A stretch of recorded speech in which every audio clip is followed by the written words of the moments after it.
우리가 계속해서 이제 아담에 대해서 강해를 하고 있습니다. 우리는 지금 사도행전 강해를 마치고 이제 성경 인물 탐구에 들어가고 있습니다. 이제 아담을 지금 이제 세 번째 우리가 살피고 있는데, 오늘 본문을 통해서 찾아오시는 하나님, 이와 같은 제목으로 말씀을 나누겠습니다. 이제 선악과를 따먹어 버렸어요. 사실 이제 과일 하나 먹는 거였죠. 하나님을 대적하겠다, 하나님을 거스르자, 이런 마음 품지 않았습니다. 그냥 그 보암직도 하고 먹음직도 해 보여서, 근데 그걸 또 먹으면 뭐가 또 무슨 또 선악에 대한 이런 분별력이 또 생긴다고 하니까 그게 어떤 건가 이렇게 궁금해가지고 결국은 따먹게 됩니다. 선악과를 따먹으면서 생각지 못했던 여러 변화가 닥쳐왔습니다. 이제 많이 당황했죠. 이제 과일 하나 먹고 그다음에 그것 때문에 선악을 분별하는 뭐 이런 좀 개파가 생기나 뭐 이 정도 생각했는데, 뭐가 갑자기 이 분위기라든가 뭐 이런 게 달라, 그 영광의 그 어떤 플로잉이 이게 이제 사라져 버립니다. 이게 밝고 포근하고 안정된 그런 분위기가 일거에 고도졌고, 싸늘하고 냉기가 돌고 갑자기 불안정해지는, 그리고 모든 터전이 흔들리는 것과 같은 갑자기 수치스러운 마음이 들고, 전혀 예상하지 못했던 이런 변화들이 닥치게 되면서 많이 당황을 한 거죠. 그리고는 이제까지 해보지 않았던 일을 합니다. 하나님의 낯을 피해서 숨는 거예요. 이제까지 해보지 않았던 거예요. 늘 하나님 임재하실 때면 동산을 거닐듯이 하나님과 더불어 대화하고, 또 하나님의 뜻에 대해서 여쭙기도 하고, 모르는 것은 묻기도 하고, 이 영을 통해서 그렇게 거침없는 그런 소통을 나누었던 그 친밀감, 이것도 사라졌습니다. 이제 하나님 무서워졌습니다. 두려움이라고 하는 것이 들어왔습니다. 두려움을 몰랐는데 두려움이 들어왔습니다. 그래서 이제 하나님의 낯을 피해서 나무 사이에 숨게 됩니다. 이 죄가 만드는 거죠. 죄가 죄짓기 전에는 이 죄로 말미암아 닥쳐지게 될 후유증을 감잡지 못하게 합니다.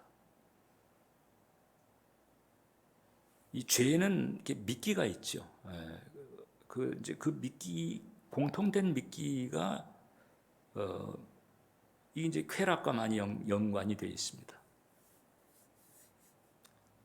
한번 이게 저질러 보고 싶거나 먹어보고 싶거나 한번 넘어가 보고 싶거나 뭐 이런 그래서 다른데 눈이 가려지게 만드는 거예요. 겪어보지 않았던 부분이었기 때문에 아담 내외는 이제 더 당황했을 거예요. 근데 하나님께서 이제 그 아담을 찾아오십니다. 그리고 물었습니다. 내가 어디 있느냐? 내가 어디 있느냐? 하나님께서 어디 있는지를 모르셨겠어요? 숨어 있는 위치를 물은 게 아니죠. 그래서 이제 영적인 위치를 물어본 것입니다. 지금 너희들이 있어야 될 때가 거기가 아니고 지금 내 앞이 아니더냐? 내가 너희를 찾아오기 전 나를 먼저 찾았어야 되는 거 아니냐? 이제 성경을 보면 아담이 이제 선악과를 따먹은 그 시점에서 하나님께서 그들을 찾아오시기까지 어느 정도의 시간이 있었던 것 같아요. 그러니까 나무 사이에 숨는 이제 이런 상황이 있었던 거죠. 그러니까 이제 하나님께서 바로 찾아오신 게 아닌 거예요. 하나님이 기다리셨다. 너희가 지금 동산 나무 사이에 숨어 있을 것이 아니고 이게 나한테 왔어야 되는 것이다. 이런 거지. 안 오니까 이제 하나님께서 찾아왔습니다. 찾아오신 거죠. 놔둘 수도 있습니다. 그냥 격리된 상태, 즉 분리된 상태에서 죄로 말미암은 여파를 그대로 겪게 하실 수도 있습니다. 돌아보지 아니하실 수 있습니다. 그런데 이제 하나님은 찾아오신 거예요. 죄의 본질이 무엇인지, 이 죄가 하나님과의 분리를 가져온다고 하는 것, 그게 죄의 본질인데 그 죄의 본질을 아셨고 그 죄로 말미암은 그 무시무시한 파장을 아셨기 때문에 이제 쟤네들이 지금 나한테 오지 않고 저렇게 있게 되면 깊은 어둠과 이제 이 지옥도가 펼쳐질 텐데, 지옥은 따로 있잖아요. 그런데 그 지옥 못지않은 현실들이 이제 펼쳐질 텐데, 이 안타까움이죠. 이게 이제 진노의 마음이 아닌 거예요. 안타까운 마음을 가지고 하나님께서 찾아오셔서 내가 어디 있느냐. 역시 이제 하나님께서 이 기다리시는 마음이 있었고, 그 다음에 하나님께서 기다리고 있는 답이 있는 거예요. 어디 있는지 몰라서 물으신 것이 아니고, 아담의 입에서 하나님께서 원하시는 답이 나오기를 하나님은 기다리셨다. 이 선악과 자체가 사람에게 선택권을 주신 거잖아요. 따먹을 수도 있고 안 따먹을 수도 있어요. 하나님 그 말씀에 순종하면서 안 따먹을 수도 있고 따먹을 수도 있고, 그러나 당신의 말에 순종하기를 원하시는 마음으로 삼위 하나님이 사랑의 본질인데 그 사랑의 본질을 지니신 삼위 하나님이 사랑의 파트너로 지은 존재가 인간이거든요. 그 이제 사랑으로 같이 지내기를 원하시는데 그 사랑이라고 하는 것은 선택에서 오는 거잖아요. 그래서 이 선악과를 세울 때에도 역시 이제 이 인간이 사랑의 선택을 하기를 원했던 것이고, 이제 지금 그 선악과를 따먹었어도 이게 기회가 있는 거죠. 기회가. 선악과를 따먹는 과오를 저질렀어도 그 과오를 저지른 그 상태에서 역시 그 모든 상황 속에서 인간은 언제든 어떤 상황이든 간에 사랑의 선택할 수 있는 기회는 항상 열려 있다. 죄 짓고 난 다음에도, 심지어는 죄를 짓고 있는 중에도 마음과 생각으로 사랑의 선택을 할 수 있는 기회는 있다는 거죠. 이 물음은 이제 아담 내외에게 돌이킬 수 있는 기회를 주시기 위한 물음이었다. 즉 회개를 촉구하는 물음이죠. 그러니까 여기서 이제 아담은 회개를 했어야 됐어요. 회개는 항상 필요합니다. 언제 어느 때든 회개는 아무리 많이 해도 지나침이 없는 하나님과의 관계에 있어서는 대단히 중요한 그런 길이 되는 거죠. 그런데 이제 아담은 여기서 회개가 아니고 전가를 합니다. 하나님이 내게 지으신 여자가 나로 하여금 먹게 만들었습니다. 하나님이 그 여자를 안 지어줬다면 내가 죄를 안 지었을 수도 있는데 하나님이 지어준 그 여자가 나로 먹게 했습니다. 이제 물귀신이죠. 벌써 물귀신이 에덴 동산에 역사해. 그리고 전가를 하는 거예요. 여자에게 전가했는데 궁극적으로는 그 여자를 지어준 하나님에게 전가를 하는 것입니다. 이렇게 가면 안 되는 건데, 이렇게 가면 안 돼요. 죄라고 하는 것은, 내게 일어난 모든 죄는 내가 선택한 것입니다. 예. 어떤 그 환경이 부추겼을 수도 있고, 예. 누군가가 유혹했을 수도 있고, 혹은 누군가가 압박했을 수도 있고, 누군가가 위협했을 수도 있고 그러지요. 그러나 어떻든 죄가 발생했다. 무슨 이제 내가 선택한 거예요. 내가 죄를 짓기로 작정하고 그 다음에 액션에 들어간 거지. 나의 선택이라고 하는 책임을 피할 수가 없습니다. 누가 미혹했기 때문에, 누가 위협했기 때문에, 환경이 어쩔 수가 없어서 이 핑계는 하나님 앞에는 통하지가 않는다. 왜냐하면 궁극적으로 하나님에 대한 사랑과 헌신의 마음을 가지고 안 할 수도 있었다는 것이다. 안 하려면 안 할 수 있었다. 이거지. 그러니까 이 전가나 핑계가 사실상 더 안타까운 상황입니다. 이 다윗이 그래도 이제 그 영성에 은혜가 있었던 것은 뭔가 하니 그 치명적이고 아주 치사한 실수를 저질렀잖아요. 예, 그 불륜 상대의 배우자를 사지로 몰아넣어 가지고 권력을 이용해 가지고 사실 살인 교사를 한 거잖아요. 오늘날로 치게 되면은 뭐 미국의 저 빌 클린턴보다도 더 정말 그 치사하고 치명적인 그런 죄를 다윗이 진 거죠. 그런데 이제 그 다윗이 하나님 앞에 통회 자복할 때 이렇게 말합니다. 무릇 나는 내 죄가를 아오니 내 죄가 항상 내 앞에 있나이다. 내가 선택했다는 거죠. 왜냐하면 핑계를 댈 수도 있거든요. 아니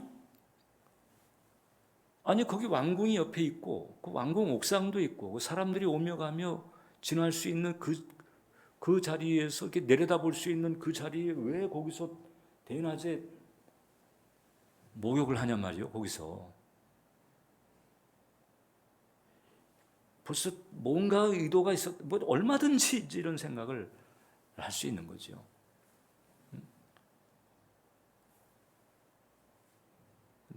다윗은 그러지 않았어요. 내 죄가 항상 내 앞에 내가 죄를 졌습니다. 내 죄가가 있습니다. 이것을 이제 인정하는 거잖아요. 그러니까 이제 다윗이 또 하나님의 긍휼을 받는 거예요. 자, 그러니까 내가 어디 있느냐 이렇게 했을 때 그 질문에 대한 정답은 다른 게 아닙니다. 그 질문에 대한 정답이 뭘까? 여러분들이 한번 생각해 보세요. 내가 말하라고는 하지 않을 테니까. 이거죠. 제가 여기 있습니다. 제가 잘못했습니다. 내 죄가가 내 앞에 있습니다. 이렇게 나가야 돼요. 내 죄가를 아오니 내 죄가 내 앞에 있습니다. 이렇게 나가야 돼요. 그랬더라면 어떻게 됐을까? 저는 상황이 많이 달라졌을 것이다. 일단 이제 일이 벌어진 거잖아요. 그러니까 일단 하나님의 공의를 집행하지 않으면 안 되는 상태가 생긴 거죠. 그러니까 이제 죄를 안 지은 것과 똑같을 수는 없는 거예요.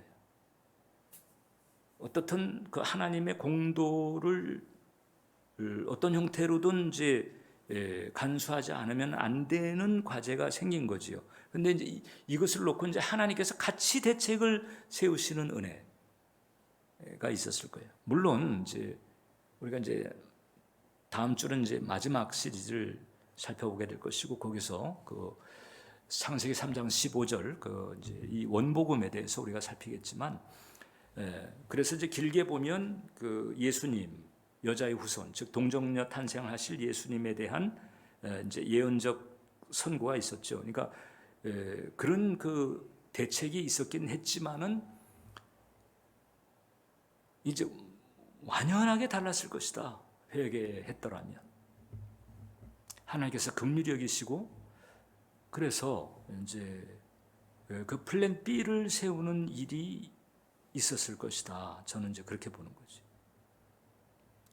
왜냐하면 플랜 B의 여지가 없었다면 하나님께서 뭐 네가 어디 있느냐 뭐 할 것도 없이 너 나와. 거기 숨어 있지 말고 나와. 이래가지고 뭐 내가 먹지 말라고 먹었지. 이제 대가를 치러라. 그리고 이렇게 바로 그냥 나가실 수 있는 거죠. 근데 이제 하나님은 시간을 주셨고 기다리셨고 그 다음에 또 찾아가서서는 그 다음에 이제 우회적으로 기회를 또 주신 거거든요. 그런데 이제 참 이분들이 거기에 부응하지 못한 거예요. 이제 이 독일에 내려오는 이제 그 유명한 이야기죠. 여러분 이 세계사 가운데 보면 이제 신성 로마 제국이라고 하는 그 국호를 가지고 있는 나라가 있어요.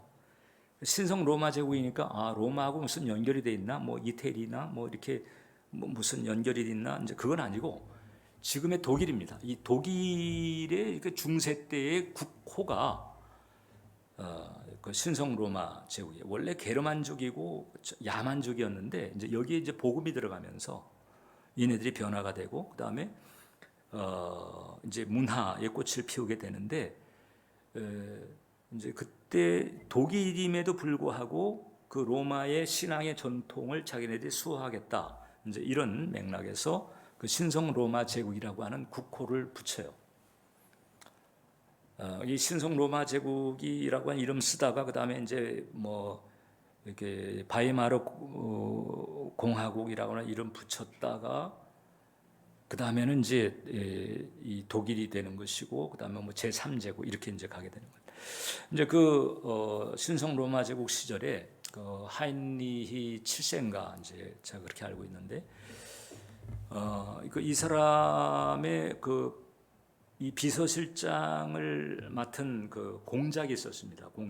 듀크 공작이 있었는데 워낙 이제 일을 잘하니까 이 황제가 그 능력을 높이 사가지고 이제 비서실장 정도가 아니고 총리 대신으로 임명을 한 거예요. 총리 대신이 되다 보니까 이게 1인지하 만인지상이잖아요. 그러니까 이제 교만해진 거예요. 거드름을 피우고 안하무인으로 이렇게 되니까 이제 사람들이 다 싫어하게 되는 상대가 돼버렸습니다.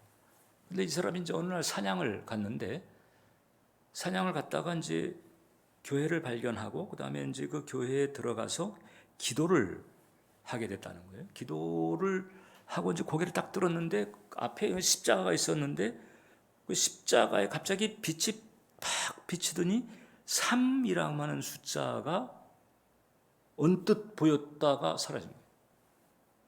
그러니까 이게 너무 분명한 체험이라서 이게 3이 뭐지?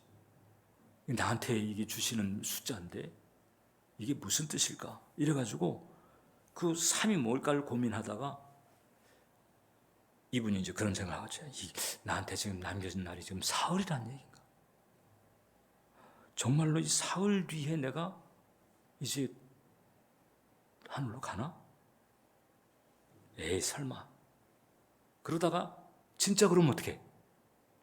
에이 그러다 진짜 그러면 그래가지고 야 이렇게 되면 내가 이제 인생 정리해야 된다는 얘기인데 안 그럴 수도 있지만 만약에 그렇게 된다면 내가 지금 이런 그 오명을 내가 쓰고 이제 왜냐하면 자기를 향한 뒷담화가 너무 많으니까 그래가지고는 이제 그 3일 동안에 그러면 혹시 모르니까 천사처럼 살자 이래가지고 갑자기 이 천사표로 돌면을 하기 시작합니다. 그래가지고 아주 겸손한 마음으로 황제를 섬기고 그 다음에 국민들을 위해서 일을 하고 드디어 이제 사흘째가 딱 돼가지고 이제는 이제 내가 진짜 끝나나 딱 이러고 있는데 나흘째가 된 거예요. 그러니까 이게 3일은 아니고 3개월인가? 어떻든 3자가 너무 명백하니까 그래가지고 오케이, 그러면 이제 3개월을 천사처럼 살자.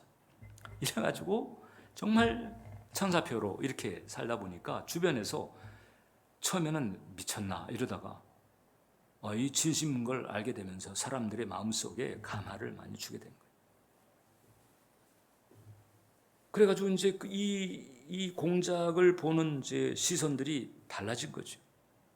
그 드디어 이제 딱 만 3개월 딱 지나고 그 다음날 이제 죽을 준비를 사실 자기는 다 한 거야. 죽을 준비를 다 하고 그 다음에 이제 어떻게 되나 그러고 있는데 만 3개월 지나고 1일째가 딱 다가왔는데 자기가 멀쩡한 거예요. 그럼 이게 3일도 아니고 3개월도 아니고 그럼 뭐가 남았죠? 3년인가? 이래가지고 이번에 이제 3년 동안 천사표로 이렇게 지내게 됩니다. 그러니까는 이제 이 사람에 대한 평가가 완전히 뒤집어졌습니다. 참 기가 막힌 재상을 만나게 됐다. 이렇게 이 다른 그 대소신료들과 함께 국민들이 이제 감동을 받고 있는데 마침 이 왕이 이 황제가 죽게 돼 버려요. 병에 걸려가지고 죽어버리게 됐어요. 이 황제가 죽어가면서 누군가를 다음 황제로 세워야 되는데 그 당시 이제 그 신성 로마 제국의 정치 형세가 복잡해가지고 그게 무슨 합스부르크서부터 바이마르 공화국서부터 아주 복잡합니다. 그래가지고 그 당시에는 이게 이제 그냥 아들로 세습되는 게 아니고 그 소위 제후들의 투표로 해가지고 그 황제가 결정되는 이런 상황이 벌어지게 됐는데 여기에 이제 황제의 추천이 막강한 거죠. 그러니까 이 황제가 죽어가면서 저 사람을 황제로 이렇게 하라, 이렇게 이제 유언을 남기게 되고, 그러니까 안 그래도 이미지가 좋아져가지고 다들 좋아하고 있는데 황제의 유언이 떨어지게 되니까 이제 황제 선제가 죽으면서 1314년에 이 신성 로마 제국의 황제로 이 루뚜비히라고 하는 사람이 이제 추대가 되는 거예요. 물론 이제 세계사적으로 보게 되면 여러 이제 그 정치적인 역학관계가 이제 있었지만은, 근데 정작 이제 개인의 입장에서 볼 때는 지금 이런 변화가 있었다. 이게 뭘까요? 알아서 회개하고 알아서 변화가 되니까 이게 은총이 있다는 거잖아요. 이런 은총이 주어진다. 그러니까 알아서 회개하고 알아서 변화를 구하는 것이 대단한 축복이다라고 하는 거죠. 그러니까 이 아담 내외가 선악과를 따먹었어도 거기서 하나님께서 시간을 주셨을 때 그때가 이제 그 하나님께서 나타나실 때가 성경은 이제 바람이 불 때라고 했거든요. 이 바람이 분다라고 하는 것이 주로 이제 언제 부는 거 하니 이 기압의 차이가 있을 때 바람이 불어요. 그 이제 낮의 열기가 이제 밤의 한기가 이렇게 바뀌어질 때 그 기압의 차이가 있을 때 이제 바람이 이렇게 생기거든요. 그러니까 제가 볼 때는 적어도 한나절의 시간은 줬지 않았을까, 저는 그렇게 봐요. 그리고 이제 바람이 불 때 하나님께서 나타나셨. 그때 정말 알아서 하나님, 제가 잘못했습니다. 제가 하와를 잘못 간수했고 제가 깨어있지 못했습니다. 이렇게 회개를 했더라면 이제 하나님께서 같이 대책을 세워가시는 이런 은혜가 있게 되었을 거예요. 근데 그러지 않았습니다. 그러므로 여러분들은 그러지 말고 알아서 회개하고 알아서 변화의 길을 가자. 기독교 역사상 가장 많이 올려진 기도가 예수 기도라고 하는 것입니다. 이것은 이제 주후 한 400~500년경 되는 때서부터 소위 이제 하나님을 깊이 찾는 그 수도사들 혹은 영성가들 사이에 많이 올려진 기도인데 예수기도라고 하는 거. 그 예수기도의 그 내용은 아주 간단합니다. 살아계신 하나님의 아들이신 주 예수님 불쌍히 여기소서 죄인입니다. 이것은 이제 성경의 몇 구절에 나온 그 주님에 대한 표현을 조합을 한 거죠. 마태복음 16장의 경우 베드로가 이제 이렇게 고백했잖아요. 주는 그리스도시요 살아계신 하나님의 아들이십니다. 그러니까 살아계신 하나님의 아들, 이게 바로 이제 삼위 하나님, 그 다음에 성육신, 이제 이런 개념을 분명하게 나타내는 고백이기 때문에 그래서 이제 이 살아계신 하나님의 아들이라고 하는 표현을 가져왔고, 그 다음에 누가복음 18장에 보면 그 성전에서 이제 그 바리새인과 세리가 기도하는 때에 예수님 비교한 대목이 나오잖아요. 그때 세리가 가슴을 치면서 하나님이여 불쌍히 여기소서 나는 죄인입니다.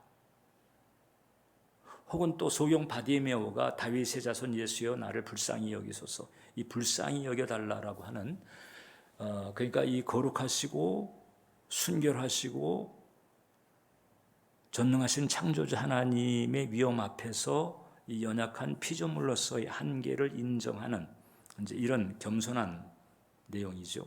이것을 조합해 가지고 이제 예수 기도를 한데, 이게 이제 수도사들이 가장 많이 하는 기도입니다. 어떨 때는 종일 이 기도만 하는 거예요. 이 기도만 계속 반복해. 이걸 소리내서 하든지 아니면은 이 기도를 계속 마음속으로 계속 돌려가면서 하든지. 그러면서 이제 순간순간을 예수님께 집중하고 예수님께 나아가는 거죠. 이런 그 기도가 있는데, 이 기도가 이제 역사상 가장 많이 올려진 기도다. 워낙에 많이 이 기도를 하니까. 뭐 지금도 마찬가지입니다. 지금도 뭐 저쪽 그 유럽 쪽에 뭐 정교회라든지 뭐 이런 가톨릭이라든지 이런 데 말고도 이 미국 쪽에 뭐 남미라든가 이런 데에서 이제 그 수도하는 그 계열에서는 이제 이 기도를 많이 하죠. 이 짧은 기도인데도 이 짧은 기도에 대한 책이 얼마나 많이 출판됐는지 몰라요. 근데 이 기도의 특징이 뭐지? 불쌍히 여기소서 죄인이라고 하는 거예요. 사실 하나님의 임재를 정말 온전히 맞닥뜨렸다 그러면 이거보다 더 바닥의 표현을 했을 거죠. 뭐 이사야는 화로다 나여 망하게 되었도다 이러잖아. 아이고 나 큰일 났네. 하루다 나여 망하게 되었다. 이 죄인이 거룩하신 하나님의 영광을 배웠으니 이거 다 끝났네. 이렇게 될 정도의 이런 자기 주제가 정확히 파악된 그런 표현인 거죠. 불쌍히 여기소서 죄인입니다. 그래서 나의 그 연약함, 나의 책임을 인정하고 주님께 의탁할 때 그때 어떤 일이 벌어지느냐? 이제 내게 있는 그 수고하고 무거운 짐들이 이게 덜어지면서 처리가 되는 그런 은혜가 임하는 거예요. 그러니까 내게 있는 죄짐, 인생의 짐 이런 짐들을 이제 주님 앞에 내려놓을 때 자기는 하나도 변하지 않고 그냥 짐만 떡하니 갖다 던져놓는, 이게 올바른 관계가 아닌 거잖아요. 짐을 내려놓으면서 동시에 이렇게 이런 짐이 생기게 된 이유가 바로 저 때문입니다. 그래서 제 인생이 이렇게 힘듭니다. 하나님 제 책임입니다. 제가 감당하기에는 너무 어렵습니다. 주님 저를 도와주세요. 이렇게 인정을 하는 거죠. 이런 고백과 함께 도움을 요청할 때 그때 이제 수고하고 무거운 짐을 거두어 주시고 처리를 해 주시는 거죠. 이런 마음가짐이 필요하다, 하나님 앞에서. 그래서 살아계신 하나님의 아들이신 주 예수님 불쌍히 여기소서 죄인입니다. 이 불쌍히 여기소서 죄인입니다라고 하는 이 대목의 실감이 많이 안 된다. 그러면 이제 주제 파악을 좀 더 깊이 해야 되는 과제가 있는 거예요. 자, 오늘 그 하나님께서 이제 그네들에게 나타나셔서 내가 어디 있느냐 이 질문을 했다고 하는 것이 결국 이제 당신 앞에 나와서 잘못을 인정하고 긍휼을 바라는 이 하나님의 일종의 제안이란 말이죠. 기회를 주는 거란 말이죠. 이 대목이 바로 지금 이 시간도 마찬가지입니다. 나를 향해서 주님께서 나에게 찾아오셔서 좀 나에게 그렇게 말씀하신다. 이런 생각이 드는 사람이 은혜가 있는 사람입니다. 왜냐하면 지금 이 순간에도 그게 하나님께서 찾아오셔서 어디 있느냐고 물어보셨지. 이 얘기는 저 박 집사가 들어야 돼. 아니면은 지금 자기가 지금 늘 이렇게 기억에 떠오르고 있는 무슨 최권사가 듣든지. 누군가 지금 이걸 내가 받아들이지 않고 누군가 다른 사람이 들어야 돼라고 생각하고 여전히 잘못 짓고 있는 거예요. 여전히 이제 그 사람은 아직까지 이제 주님 앞에서 아직 자기 주제 파악이 안 되고 있는 거죠. 즉, 이 세상이나 사람들의 상대적 의의에 그냥 사로잡혀 있거나 거기에 이제 안주하고 있는 그런 상태다. 이렇게 볼 수가 있습니다.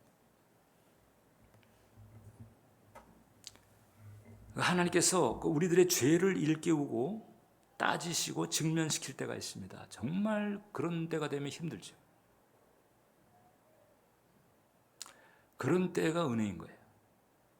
그런 때가 없는 게 문제입니다. 그건 이제 무관심이라고 볼 수 있는, 내버려 두는 거예요. 로마서 1장에 있는 것처럼 내버려 두사. 죄 가운데 빠져 있는 세상을 내버려 두사. 그냥 이제 오케이, 너희는 그냥 심판의 길로 가라 이거거든요.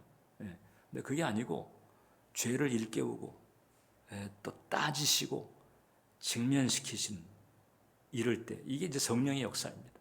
이 성령의 역사가 있을 때 이때 맞서지 말고 전가하거나 핑계대지 말고 주님과 함께 연약함을 다루고 죄를 다루는 이런 자세가 필요하다. 그리고 또 한 가지 우리가 알아야 될 것은 지금도 하나님은 찾아오신다. 지금도 찾아오신다. 자, 8절에 보면 그날 바람이 불 때, 적어도 한나절, 최소한 반나절의 기회는 주신 것 같아요. 근데 안 찾아오니까 해 넘어가기 전에 저 어두움이 떨어지게 되면 더 두려움이 몰아칠 텐데, 이제 죄로 말미암아 영광도 떠나고 그 죄가 주는 게 뭐가 있습니까? 참소가 있고 정죄가 있고 이런 그 공격들이 있잖아요. 이런 것으로 이제 온 밤을 이제 처음 겪어보는 그런 그 외로움과 두려움과 이런 걸로 말미암아 저 고생할 텐데, 그러니까는 해가 지기 전에 바람 불 때 찾아오셨다는 거거든요. 저는 참 그래서 이 설교 준비하면서 참 우리 하나님, 인자와 긍휼의 하나님, 참 이게 너무 와닿은 거예요. 그날 바람이 불 때, 참, 그 밤을 그냥 그렇게 마음고생하면서 지내기를 원치 않으셔가지고 그래서 찾아오신다. 근데 이제 오늘날 우리들에게 이렇게 바람이 불 때가 있거든요. 바람이 불 때가 있다. 요한복음 3장을 보면 바람이 임으로 불매 내가 그 소리는 들어도 어디서 와서 어디로 가는지 알지 못하나니 성령으로 난 사람도, 그래서 바람 같은 성령이라고 하잖아요. 성령님은 바람으로도 비유됩니다. 당신의 주권적인 뜻에 따라서 역사하시는 거죠. 근데 이 바람이 분다 하게 되면 이제 오늘날 우리로 치게 되면, 신약 시대에 우리로 치게 되면 이제 성령께서 일깨워 주시는 거예요. 성령님이 이런 일을 하시는 거예요. 요한복음 16장 7절로 8절을 보면 그러나 내가 너에게 실상을 말하노니 내가 떠나가는 것이 너에게 유익이라. 내가 떠나가지 아니하면 보혜사가 너에게로 오시지 아니할 것이요 가면 내가 그를, 즉 보혜사 성령님을 너에게로 보내리니 그가 와서 죄에 대하여, 의에 대하여, 심판에 대하여 책망하시리라. 바람이 불 때 찾아오신 하나님, 오늘날 우리를 치게 되면은 성령께서 내 안에서 역사하시면서 나를 일깨워주는 거죠. 정 목사, 이거 이렇게 하면 안 된다. 김 집사, 이거 아니야. 이거 세상은 다 뭐 괜찮다고 그래도 하나님 이거 싫어하시오. 박원사, 그거는 좀 고쳐야 돼. 바람 같은 성령께서 일깨워 주시고 각성시키는 거죠. 내 마음에 이런 어떤 각성이 이렇게 일어나게 될 때, 이제 바람이 불 때 하나님이 찾아오신 것과 같은 거예요. 하라는 것은 하려고 했느냐? 또 하지 말라고 하는 것은 안 하려고 했니? 찾아오시는 하나님. 십자가는 명백하게 이 땅에 찾아오신 하나님의 증거지. 그리고 성령님, 우리 안에, 우리 각자 안에 계신 성령님, 내 마음 깊이, 피할 데도 없어. 깊이 찾아오셔가지고 널 나와 함께 하시면서 내 삶의 외로움이라든지 혹은 두려움이라든지 혹은 이런 지옥도가 펼쳐지는 이런 일이 생기지 않기를 원하시는 마음으로 챙겨주신다는 말이에요. 이게 너무 큰 은혜고 너무 큰 사랑인 거예요. 삼위 하나님이 지금도 무지대를 쓰시고 계시다. 그래서 우리가 잘 알아서 순종의 길을 가고 잘 알아서 회개하고 돌이키고 잘 알아서 변화의 길을 가야 하는 것입니다. 기도하겠습니다. 살아계신 하나님, 너무나 큰 은혜고 너무나 큰 사랑입니다. 감사합니다. 감사합니다. 감사합니다. 저희를 불쌍히 여기시고 긍휼을 베풀어 주셔서 이제 의에 줄이게 도와주시고 의에 목마르게 도와주시고 의를 따라가기에 힘쓸 수 있도록 인도해 주시옵소서. 예수님 이름으로 기도합니다.